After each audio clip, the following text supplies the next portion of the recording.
Olá pessoal, vamos vídeo hoje sobre a igreja. Se tem uma instituição que é mais atacada que a igreja nos nossos dias, não conheço. A família também é bastante atacada, mas a igreja é disparada a instituição mais atacada. Todos nós sabemos que a igreja ela não salva. Então para que a igreja? Por que a igreja? Se ela não salva, se ela não é essencial à salvação. Primeiro, em Mateus 18, em Mateus 16, versículo 18, quem fundou a igreja foi Cristo. Então, se a igreja não fosse importante, Jesus não a teria fundado. Estar em uma igreja, a gente precisa aprender algumas lições aqui. Estar em uma igreja não é garantia que alguém está próximo de Deus. Mas estar fora dela também não é garantia. Porque tem aqueles desigrejados que acham que estão acima daqueles que estão na igreja. Segundo Coríntios 5,17 ele fala, Paulo fala, se alguém está em Cristo é uma nova criatura. É nova criatura quem está em Cristo, não quem está na igreja. E nem também quem está fora dela. A ênfase é estar em Jesus, é o evangelho na prática, é o evangelho no dia a dia. Agora é evidente que aqueles que servem a Cristo se sentem bem em servi-lo em comunidade.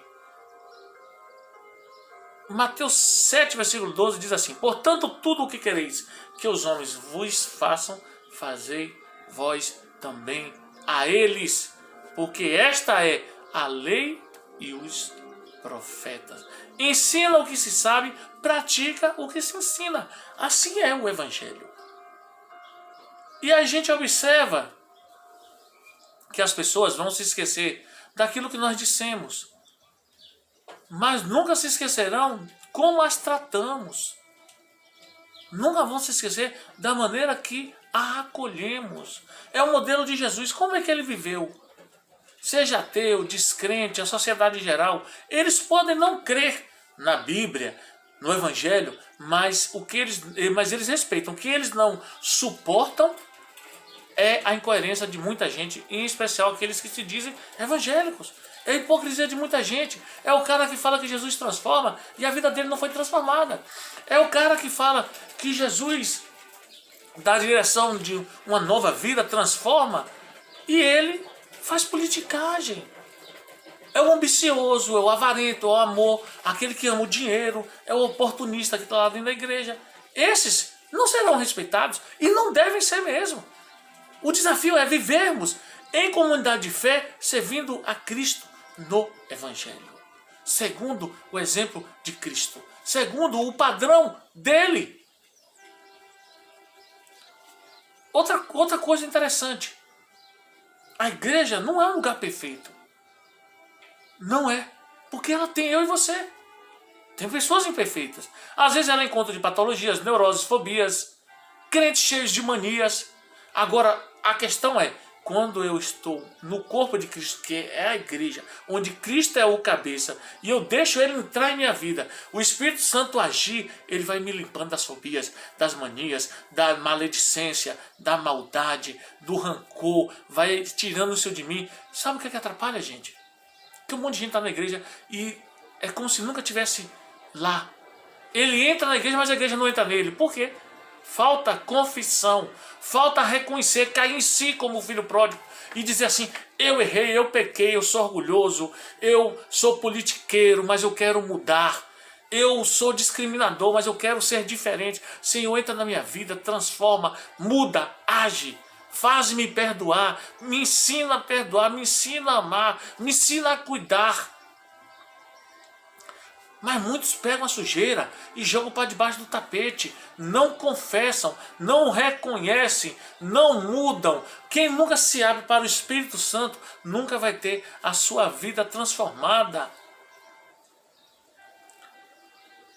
Tem algumas pragas dentro da igreja e que tem atrapalhado até o evangelho de crescer, dos teus vizinhos conhecerem a Cristo.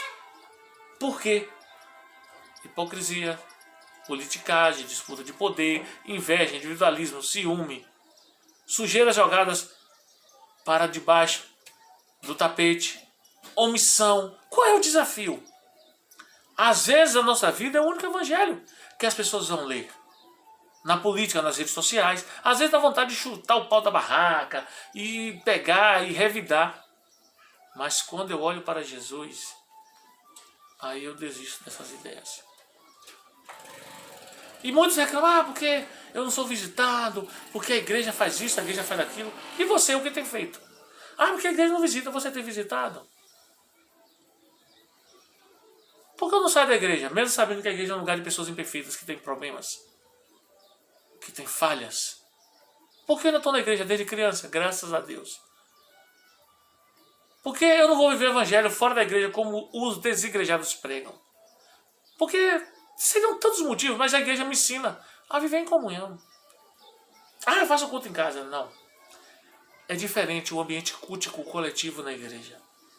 Lá eu ouço, alguém canta, lá às vezes eu vou abatido e meu espírito é renovado. Alguém ora por mim, eu oro por aquela pessoa, eu ouço um testemunho, as pessoas se interagem. Lá eu ouço a palavra.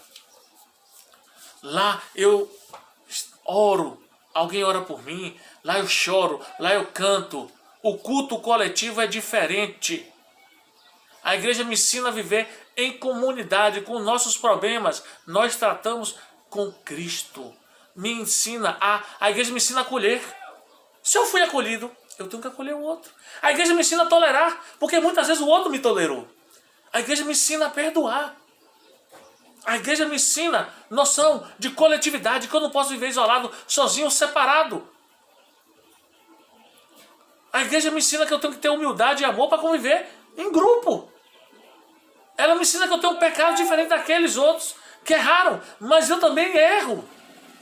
Ela me ajuda a desenvolver a paciência, testa o meu caráter, amadurece, a gente cresce, a gente compartilha, a gente testemunha, o outro testemunha com a gente caminha junto, eu ajudo um a levantar, o outro me ajuda a levantar, e assim a gente vai caminhando.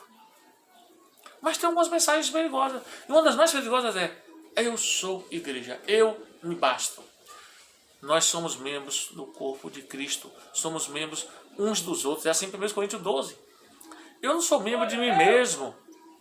Eu não sou igreja sozinho. Eu sou igreja. Não, você faz parte do corpo de Cristo. A palavra de Deus fala: onde houver 2 ou 3, eu aí estou. Não há onde tiver um sozinho, separado, vivendo para si. Onde houverem 2 ou 3. Agora, um contraponto. Aqueles que idolatram o templo, que é só lá no templo, que não pode orar em casa, que não pode ler a Bíblia em casa, que se não for um dia, morre. Não é isso. Não é isso que eu estou dizendo. Quero falar que na coletividade a gente cresce. Eu sou desafiado a servir em uma comunidade de fé. Mas a igreja não merece. E você merece, eu mereço. E Cristo não morreu por a gente? Eu quero fazer uma pergunta aqui para você que está me ouvindo. Se 90% da igreja fosse igual a você, a igreja seria melhor ou pior? Você pensou seu pecado distribuído por 80, 90, 100, 120, 150, 200 pessoas, 1000 pessoas. Tem igreja que tem 1000 pessoas. Você já pensou? A igreja seria melhor ou pior?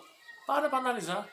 Pede a Deus para mudar o teu caráter, para viver o evangelho na prática, como Jesus viveu, como ele ensinou.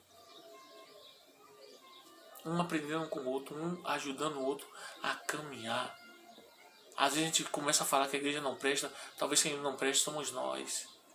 Que na igreja eu tenho uma noção de pertencimento, eu pertenço ao corpo de Cristo. Tem gente ruim na igreja? Sim, infelizmente. Mas tem muito mais pessoas boas. Muito mais pessoas que acolhem. Muito mais pessoas que amam. Na igreja eu encontrei amor. Igreja é casa de oração, Jesus falou isso. Como era o currículo dos apóstolos? Observe se alguém, olhando o currículo dele, aqueles feitos, teriam os recrutados para serem apóstolos. Não seriam. Mas Jesus mudou a vida deles. O único que não foi mudado, porque não quis ser mudado, não abriu o coração, porque era apegado aos bens materiais, porque tinha interesses políticos, foi Judas. Todos os demais foram transformados. e começaram a transformar. Quero finalizar com a parábola dos marimbondos, que diz assim que eles viviam na comunidade, mas sempre viviam isolados. E ninguém os visitava, ninguém os acolhia, ninguém os abraçava. As pessoas queriam, os outros animais queriam distância deles. E quando procuravam, eles falavam, eu até acho legal essa comunidade de animais aqui, mas nós somos assim. Eu nasci assim, é o meu jeito, meus pais nos ensinaram assim. Nós somos diferentes dos demais animais. Nós não temos essa amistosidade. Nós nascemos para ferroar. Essa é a nossa natureza. Resultado, vivem isolados, sozinhos. E quando precisavam de ajuda, eles padeciam. Por quê? Eles não poderiam dizer que eram vítimas de todo o sistema. Não. Não eram vítimas. Eles escolheram este modo de vida. Vocês querem ser marimbondos, vivendo isolados, sozinhos? Ou querem viver na comunidade de fé e crescer e mudar a tua igreja? Veja onde são os erros e mude. A partir de ti. Porque os meus erros colaboram para os erros coletivos. Então eu vou mudando a partir de mim, que a igreja vai ser melhor. A partir do momento que eu for melhor, que a minha família for melhor, a igreja vai ser um lugar melhor. Que Deus nos abençoe, que Deus te dê uma semana de paz, que você viva o evangelho na prática. Para de reclamar da igreja. Essa palavra aqui é especial ao pessoal que frequenta alguma igreja. Para de reclamar e passa a ser melhor. Quando tu for melhor, tua igreja vai ser melhor. Que Deus te abençoe e te dê uma semana de paz.